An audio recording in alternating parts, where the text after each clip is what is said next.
Hello, welcome to the Global Economy. I am your instructor. My name is Brian Evans, and I just wanted to do a short little introductory video and key on some important things for the course. So let me shrink my face so you don't drop immediately. So this is the website that you should be at right now. You're watching this video. It's actually not that one because, well, yeah. All right, so let's see. I'm going to go straight to the syllabus and go over some important points. One important point is that I strongly recommend you to have taken macroeconomics and microeconomics before you take this class.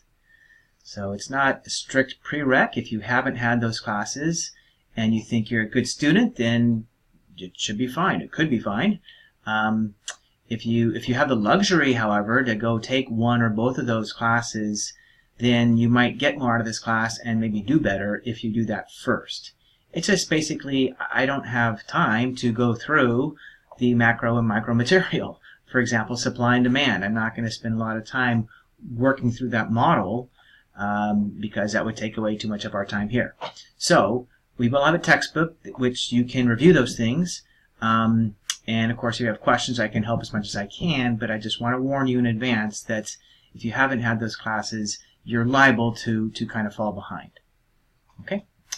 The textbook is online, and there's the URL, and I think I have it up here. Yeah, it's when you go there, it's going to look like this initially, and it's very easy to access the web page. You can download it if you want. There's different ways to get to the book. But that is the book we'll be using, and so that's that. It's free, which is nice.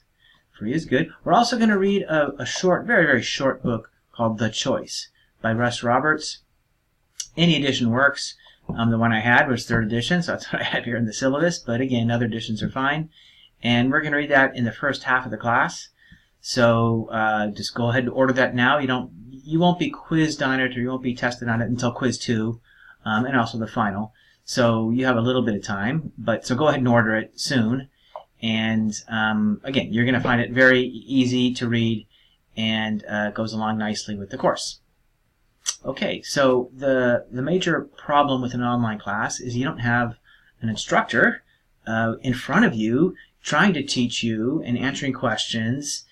It's much more up to you to learn the material on your own.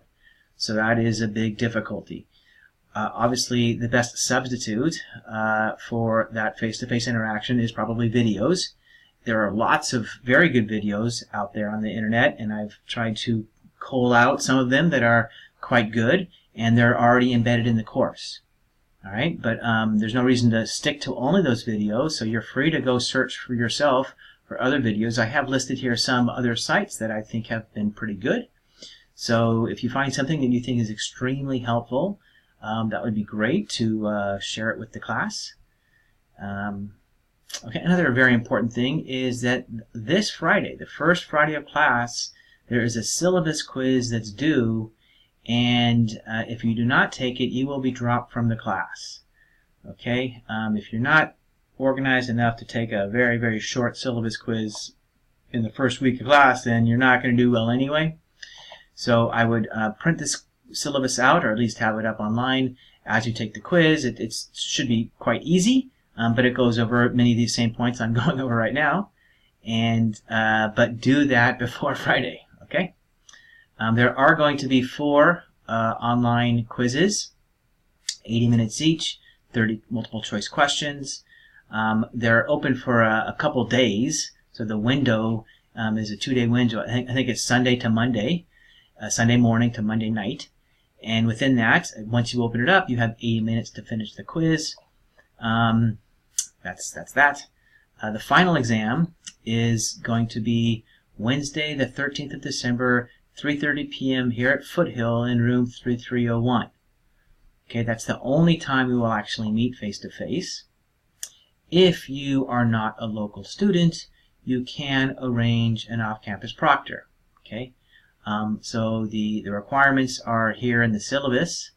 So, it can't be your brother, or you can't be your best friend, or your whoever else. It's got to be someone that is essentially affiliated with an educational institute or a library or military base, something like that, that I can verify online. Okay. I need that information by the end of week 8 so that I can confirm all the proctors, get it all ready before the final, so we're not rushing around at the end. So you have some time on that, but I would just kind of figure that out soon. Typically, students just go to their testing center of their college, or libraries are often very willing to do it. So just make some calls and try to figure that out now. All right, there are a bunch of homework sets. They're pretty short, but they're very important. This is where you actually learn the material, this and the quizzes and the modules. So you get a couple chances to do the homework, so you can do it, and I think you get to see what you got wrong, but you might not, but you get to know your score at least, and then you have a chance to do it again. It will accept the highest of the 2 scores, so you don't have to take it a second time if you don't want to. Okay, these questions, I try to make those actually challenging, because again, this is where you're learning the material. So, it's a huge mistake. I cannot stress this enough. It's a huge mistake to get the answers from, maybe they're posted online somewhere, because I don't change the homeworks every class. Or maybe, your friend is really smart and they say, oh, that's B, that's C. That is the biggest mistake you can make. The homework itself is actually a small weight in your class. It's only 15% of your grade, so it's a pretty small weight. All the points you get for the syllabus quiz, those are what I call flex points for your homework. And so it's basically going to be like 19 or 20 points that you get free. So you can miss, in other words, say 20, if you get 20 out of 20 on the syllabus quiz, you can miss 20 homework questions and still get 100% on homework. So the point is that the homework points are pretty cheap. The most you can get on homework is 100%. Okay? So what that means is you're much better off struggling on your own, trying to learn the concepts and getting a homework question wrong than you are to get the answer from someone else. Because then you didn't learn anything, and the homework point itself, super cheap. It's not worth it. Much better to work on it and get it wrong, because then you're much more likely to see your error and learn from the mistake than if you obviously just get the answer from someone else. All right, so as I just said, the homeworks are 15% of your grade. There are 4 quizzes, but 1 will be dropped. So another break. So automatically your worst quiz will be dropped. Okay. So if you forget if you forget about a quiz and just miss it, it's okay. It doesn't kill you because you get to drop that one. If you do that twice, well, that is a big deal. So don't forget twice. So each of the remaining 3 quizzes are worth 10%. That's 30%. The homework is 15%. That's 45%. And that leaves 55% for the comprehensive in-person short answer final exam. Yes, I know it's a big weight, but to be honest, that is my check to verify that it is you taking this class and that you know what you're doing. So if you are prepared, if you stay on top of things, you should do fine on the final. If you don't do that, then you maybe don't do fine on the final, and maybe you don't pass the class. You've got to get 45% or higher on the final exam to pass the class. Okay, so even if your overall, well, down here I talk about the grade distribution, and 60% is what you need to guarantee yourself a C. Okay, 60% of the weighted average of points, right? Now, even if you get below 45% on the final, even if your weighted average is 62%, you don't pass the class. You've got to get 45% or higher on the final exam.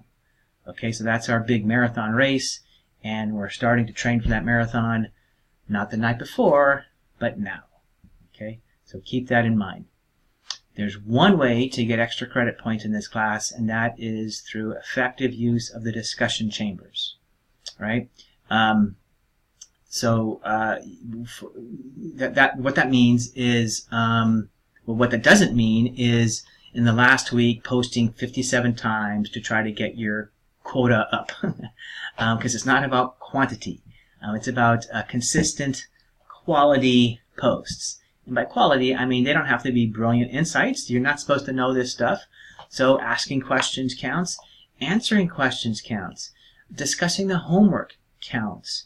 If you see something in the newspaper or in the real world that applies, and there's a lot going on, then throw that into the class discussion and let's talk about it. That obviously counts. It's really nice when I see students doing that. So you don't have to ask, can I get extra credit? That's how you get extra credit, all right? And you start earning those points now, not in the last week. I kind of discount the attempts of people posting a lot at the very end of the quarter, trying to get a lot of extra credit points, right? Okay, what else is important? A lot of this is just kind of emphasizing that online courses take self-discipline, and it's really easy to ignore it because there's no class to go to, but it's a trap, right? And so it does take self-discipline. So you have to force yourself to keep yourself on pace. Obviously, the homework and the quizzes and the module worksheets are designed to do that. So in the written modules that I've written, I have included lots of worksheets, and those you never hand in. Okay, the answers are provided, right? But those are super critical. For one thing, those are similar to the style of question you're going to see on the final, right? So as with the homework, working through those, trying to figure them out, is actually when you're learning economics. So don't ignore them. Don't just simply look at the answers. Then they're useless, right? You have to work on it on your own and get frustrated before you look at the answers so that you can see where the tricks are. So use those modules widely. They're going to be great review the days before the final. Okay. Let's see. Anything else here that's catching my eye? Okay, so toward the end of the syllabus, I have the schedule, right? And so this is pretty inclusive. It tells you the chapters that we're reading in that order, right? And then when the quizzes are, when the homeworks are. And so I would, for sure, at a minimum, print this particular page out and put that on your wall next to your desk so it's easy to keep track of all the dates, because it is easy to miss stuff. And there again is the final exam. And is that the 12th? December 12th. That is correct. And another important thing is the last couple pages of the syllabus give you there are graphs, right? They're graphs that we are going to use for the first quizzes. So these 2 pages, you for sure want to print those out also prior to quiz 1, and again you'll need them for quiz 2 too. So don't forget to do that. Okay, anything else? Let's go over to the website here. So essentially what you're going to do now is click on modules and wait for it to pop up, and then you're kind of going to simply go through the modules in order, right? The first thing after the syllabus is a self-introduction. Mine's already up there, so please go ahead and post that. There's the syllabus quiz, and we're off, right? These are discussions that I have set up. You are free to open up your own discussions. I think you can create a new discussion thread. You can always put discussions in the homework discussion chambers. So here, homework discussion board, right?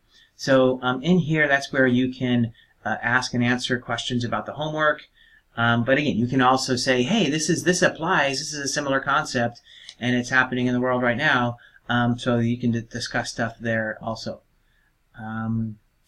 I think that's basically it.